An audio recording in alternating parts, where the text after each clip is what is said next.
scary stories. I am a 25-year-old male. I went to a nightclub 4 days ago in downtown with my friend and some of her friends. It was a nice warm night. I had a great time there, dancing, drinking, and all of that stuff. Didn't drink much though. Even though I'm gay, this nightclub isn't particularly a gay club, so I wasn't expecting to meet other guys. I was on the dance floor and this guy seemed to make a lot of eye contact with me. I didn't find him that attractive. He was too slim, a bit shorter than me, and very pale. In fact, I found him a bit creepy. His face, the way he looked at me.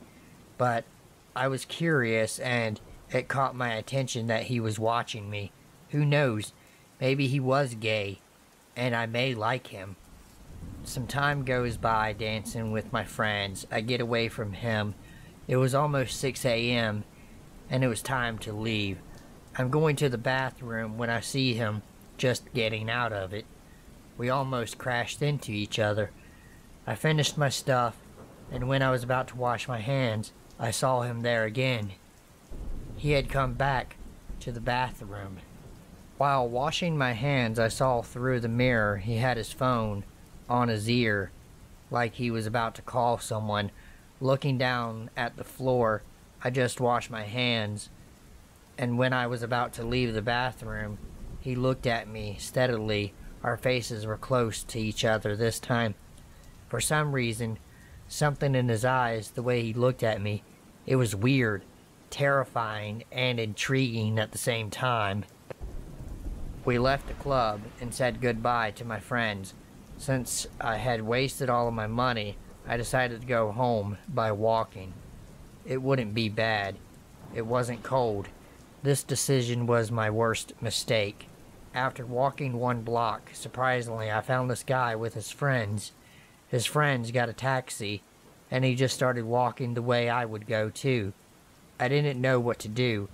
I thought that maybe I should find another way home, so he doesn't feel like I'm stalking him. I didn't want him to think that I was stalking him, but also, I thought it may be funny, too. Who knows? Maybe he would say hi. I suspected he was gay, since he had made a lot of eye contact. I started walking, speeding a bit so that I would reach him. He was walking on the sidewalk, the one in front of mine. Then I noticed that he saw me. I didn't want to say hi or anything. I'm shy. I just tried not to look at him. I was just walking. He crossed the street. He was walking behind me now, just a few meters behind me. I just kept walking. We walked like 5 blocks when I decided to stop at a bus stop and a gas station. I wanted to know what his reaction would be to it. He just crossed again the street and looked at me. Again, the way he looked at me, it was weird. His eyes were creepy. Probably that was just the way he looked at people. Who knows? But I felt something weird. Then he turned to the left. I was just standing up and watching him get away. I wanted to know if he would turn around to watch me. He did. I did not know what to think. I decided it was time to finish this little game and just started walking my way home. I wasn't going to follow him. It was enough for me. Probably he was shy too.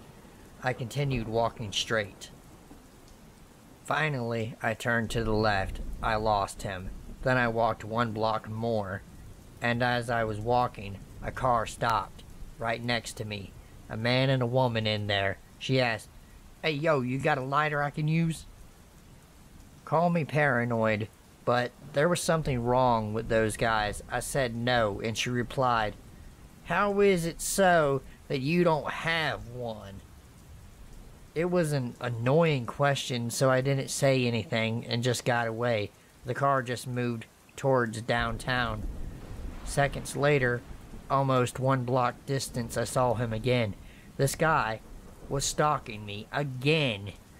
Then a guy riding a motorbike passed by and yelled at me, "Hey cutie, give me a kiss." At this point, I started to feel very uncomfortable. I'm not used to being catcalled, And now this guy walking towards me, he had found me.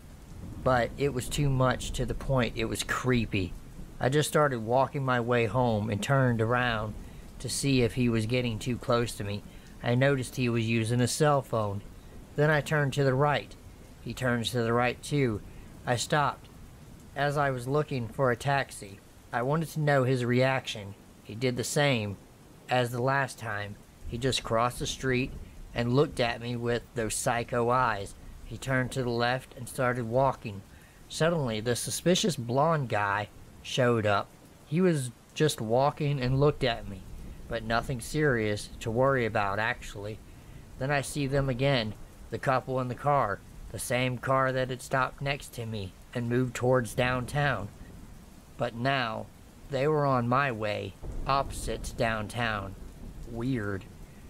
This was the point when I was overwhelmed by the sensation. I started panicking. I just freaked out. What the fuck was going on? Why would that car change its way? Was it all just a coincidence? My instinct told me otherwise. Luckily, I saw a taxi passing by. My first move was getting the fucking taxi. I wanted to get away from there as soon as possible. I was in the taxi and saw this blonde guy sitting. He was just sitting in front of a house and watched me as I was passing by in the taxi. Why did he stop? He was walking, right? So, why is he just sitting there watching me as soon as I got in the taxi? This was suspicious, but it gets worse. The car that I had seen previously minutes ago was just right ahead of my taxi. Like, seriously, what the fuck? Why had it moved so slow? Were they stalking me too? Or was it just a coincidence? The car was moving in front of my taxi. It was like 5 blocks until I told the taxi driver to turn quickly to the left, and finally lost them. This has never happened to me before. I've gone back home by walk after nightclubs several times before. I've never been robbed or anything. If he wanted to rob me, he would have already, don't you think? After stalking me for more than 10 blocks, he had the opportunity. I arrived home in a panic.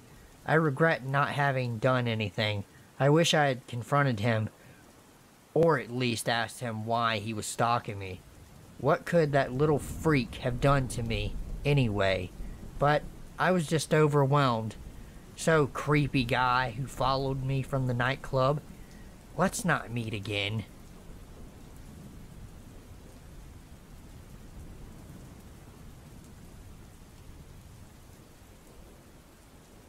This happened when I was visiting some family members in Florida. We were having dinner one night when my uncle started telling us silly stories from his youth. He mentioned going to Casadega with his friends a couple of times, and immediately the rest of my family started chiming in with their respective Casadega stories. Not being a Florida native, I asked them what the hell Casadega was. My uncle told me that it was a small town not too far away from where they used to live. He then told me that it has a reputation for being the psychic capital of the world, and that he and his friends would go there when they were in high school because there was a rumor that it was haunted. Being a lover of things creepy and paranormal, I immediately wanted to go, see what all the fuss was about. My uncle, being up for anything, agreed to take me. We had just finished dinner, so this was around 9 p.m. My uncle, myself, and 2 other family members got in his truck and started driving there. After about an hour of driving, we turned into a narrow gravel road. There were absolutely no lights on this road. This happened during the summer of 2016, when that whole clown craze shit was going on. So when we found ourselves in complete darkness, in the middle of nowhere, all I could think was how some freak in a fucking clown costume was about to jump out and scare us. We passed a lot of houses as we were driving, none of which had any lights on. It was almost 11 p.m. at this point, but I found it hard to believe that no one had any lights on in their houses. It definitely added to the eerie atmosphere. We finally made it to the hotel without any clown interference, to my delight. It was the only building that had any lights on. We weren't planning on staying at the hotel. My uncle just wanted to show me around and maybe talk to the locals a bit. We parked in the tiny parking lot in front of the entrance and got out of the car. I'm not sure what compelled us to do so, but we all left our respective car doors open. We walked up to the hotel and started looking inside. The lights were on, but there was no one inside. I found this kind of odd because we were potential customers and I was expecting someone to come out and greet us. As we were all standing by the entrance, a silver car pulled up to the parking lot. It slowed down in front of us, and suddenly a man stuck his head out the window. "You're gonna regret this," he yelled as he drove off. Not a word was exchanged between my family members and I. Within a split second, we had booked it back to the car. My uncle started driving us back to the highway so that we could get home. At this point, I'm already freaked out. So when a black SUV with garbage bags taped over the windows started tailing us, I started praying.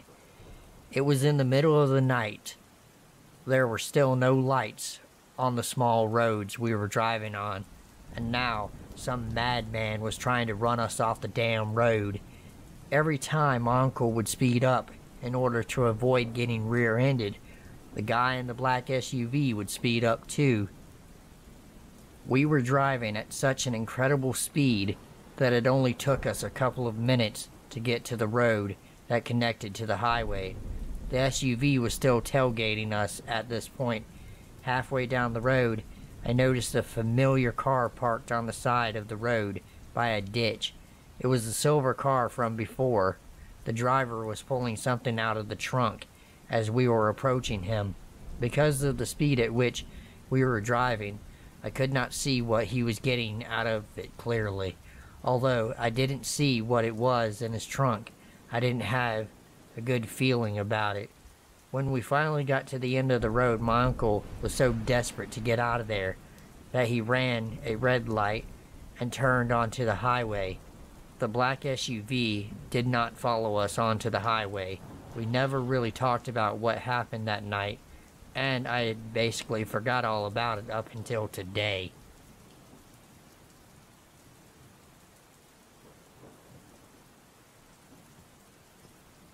In 2012, I was 12 years old. I got my first account on DeviantArt before I knew how to really draw.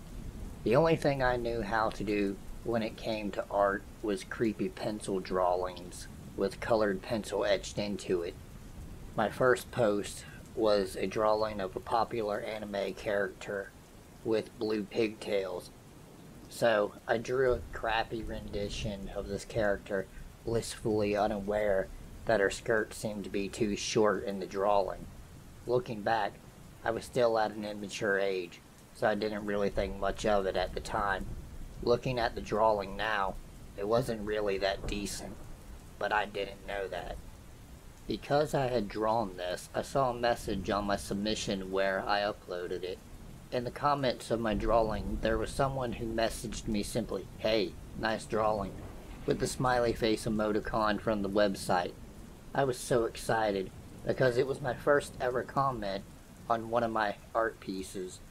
I then looked at my profile and realized that he had watched me as well. Then I was very excited and happy. I also had my very first watcher on my account. His username was Gluten in the title. I don't remember the exact details of his name. He favorited my drawing, and I replied to his comment by simply saying, "Thanks." Here's where things got a bit weird for me. He replied, "You're welcome," like common courtesy on the website, but then followed the comment up with, "I really like how short you made the girl's skirt." Keep in mind I was only 12. I had no idea what he meant in that context, so I replied with, "It's a statement for anime girls to have short skirts," or something along those lines. He replied, "Oh, of course. Yours is my favorite." Okay, a bit of a strange reply. Before replying to him back, I dug a bit deeper into his profile, wondering if I should be nice to favorite him back. His profile stated that he was 21 years old. Yes, the site lets you display your exact age on the top front page. And it was the same for me. I legitimately put that I was 12. Did he realize how young I actually was for him to not be saying that? But like an oblivious 12-year-old, your brain doesn't quite piece things together, and you go along with whatever may cross your mind. So I friended this creepy man back. I don't remember the conversation after that, only that we kept it friendly and moved on. I would occasionally post more pictures, but he would comment only on a few of them, and usually he was nice. But then there was always some weird comment like, "I wonder how long she can sit on that. If I had the character in a certain pose," or "Can I get to taste her? Please, XD." And again, I would pay no mind to these comments because my watchers were building up to see my work, and I rarely replied to the man again. I did, however, go on his profile again after he commented something and found pictures of this elephant cartoon that I forgot the name of. He seemed to love this elephant cartoon that he was obsessed with. And everywhere on his profile I saw this cartoon and fan art of it. Then I looked more into his gallery, and there was a lot of these gray pieces with the minus sign on them, indicating that it was a not safe for work, 18 plus artwork. I didn't know this at the time either, so I tried pressing on it, wondering why it was grayed out. There then was a message that said, "Mature artwork. Must be 18 or older to view." I remember frowning at this, thinking that it wasn't fair for me to not see it. I wish I could tell you I never saw it to this day, and didn't let curiosity get the better of me, but I'd be very wrong. I made a second account claiming I was 18 just to see what type of art this guy drew because my mind was curious enough to see it. How I regretted that. He had fan art drawings relating to or hinting at illegal underage porn. There were really disturbing ones relating to the cartoon he liked, with the little girl elephant character being strangled and raped by her dad. There were pictures of anime girls looking 10 years old or possibly younger in sexual positions, getting raped by her dad. There were pictures of anime girls looking 10 years old or possibly younger in sexual positions, getting raped. There were even some more gore-fest pictures among the elephant ones I saw, and illegal porn images that he mixed with gore themes as well. Impalement, cutting out body parts with a knife, torture involving blood, hypnotism, etc. Suffice to say, I unfriended the guy on my main account, and was extremely disturbed by this. A week later, he still messaged me on my main account and said, "Why did you unfriend me? Sad face." I felt no sympathy for him, and said something along the lines of, "You are so disturbing, and you draw disgusting things." He said something to the effect of, "LOL, so are you. Let people have their own opinions, sweetheart." I then found out how to block a user on the site, so I blocked him. That gave me internal peace, but it didn't last long. A year after the entire incident, I was using the 18-year-old account as a backup account, and for different art mediums. Nobody knew this account was linked to my other one. Somehow my old friend Gluten manages to find me, without telling anything about how the two accounts are related to each other. And exactly 1 year later, in the summer, he PMs me on my other account. The message said, "Hey, do you miss me, sweetie?" "I missed you since the unfriend," sad face. "That's okay." My eyes widened in horror, and I kept thinking to myself, how did this pervert find me? He must have been really experienced in computer tech or hacking, because I have no idea how that possibly could have happened, let alone a year later. I replied to him saying, "I unfriended you because you drew illegal things, and you should be banned from this website." What followed next was him trying to creepily get under my skin by role-playing with me. At this point, he was now 22, and I'm 13, still very much disturbed by him. But he only made things worse by talking to me in roleplay terms, using asterisks in everything he said.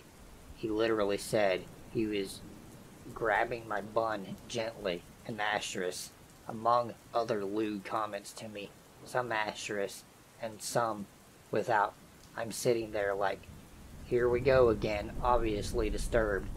So I blocked him on that backup account as well. Considering the types of things he drew, I think he definitely liked flirting with preteens on purpose, and probably got a kick out of it. For the most part, being on DeviantArt was okay for me after that, but people like him who drew lewd things like that plagued the site. He is the major reason I left it. So I know this entire encounter was online, and a lot of these experiences happen in real life, but you never know who you could end up meeting in real life from the internet. So gluten, let's never meet again, and let's not meet in real life, and I hope you stop flirting with 12-year-olds. It's really for your own good.